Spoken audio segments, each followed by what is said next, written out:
ಮಳವಳ್ಳಿ ಪಟ್ಟಣದ ಕೋಟೆ ಶ್ರೀರಾಮಮಂದಿರದಲ್ಲಿ ಹುಣ್ಣಿಮೆ ಹಾಗೂ ಶ್ರೀರಾಮ ನವಮಿ ಪ್ರಯುಕ್ತ ಸತ್ಯನಾರಾಯಣ ಪೂಜೆ ಹಾಗೂ ಶ್ರೀರಾಮನ ಪೂಜೆ ವಿಜೃಂಭಣೆಯಿಂದ ನಡೆಸಲಾಯಿತು. ಪಟ್ಟಣದ ನೂರಾರು ಭಕ್ತರು ಪುರಾತನ ಕಾಲದ ಶ್ರೀರಾಮಮಂದಿರಕ್ಕೆ ಆಗಮಿಸಿ ಪೂಜೆ ಸಲ್ಲಿಸಿದರು.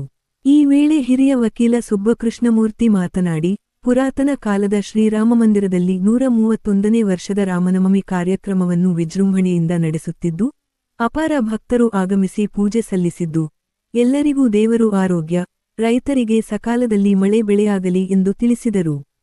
ಇದೇ ವೇಳೆ ಆಗಮಿಸಿದ ಭಕ್ತರಿಗೆ ಪ್ರಸಾದ ವಿನಿಯೋಗ ನಡೆಸಲಾಯಿತು. ಕಾರ್ಯಕ್ರಮದಲ್ಲಿ ಅನಂತಕುಮಾರ್, ಪ್ರಸಾದ್, ಗುಂಡೂರಾವ್ ಸೇರಿದಂತೆ ಹಲವರು ಇದ್ದರು.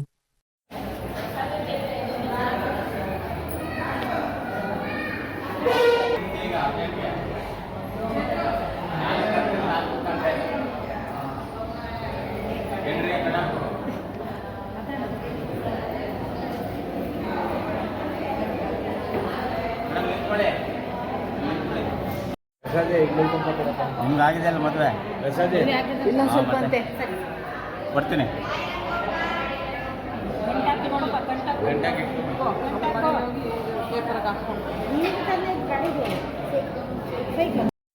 ಜೈ ಶ್ರೀರಾಮ್. ಈ ದಿನ ಸತ್ಯನಾರಾಯಣ ಪೂಜೆ ಮತ್ತು ಶ್ರೀರಾಮ ಕಾರ್ಯಕ್ರಮ ರಾಘವಾನಂದಿ ಸಭೆಯಲ್ಲಿ ಕೋಟೆ ರಾಮಮಂದಿರದಲ್ಲಿ ಬಹಳ ವಿಜೃಂಭಣೆಯಿಂದ ನಡೆದಿದೆ.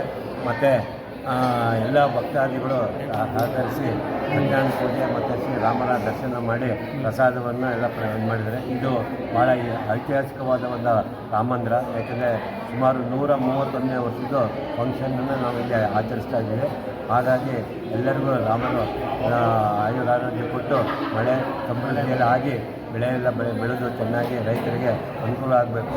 ಮತ್ತು ಎಲ್ಲರಿಗೂ ಆರೋಗ್ಯನೂ ಸಹ ರಾಮದೇವರು ಕಾಪಾಡಿ ಅಂತೇಳಿ ನಮ್ಮೆಲ್ಲ ಪರವಾಗಿ ದೇವರಿಗೆ ಪ್ರಾರ್ಥಿಸ್ಕೊಳ್ತೀವಿ. ಜೈ ಶ್ರೀರಾಮ್, ಜೈ ಸತ್ಯನಾರಾಯಣ.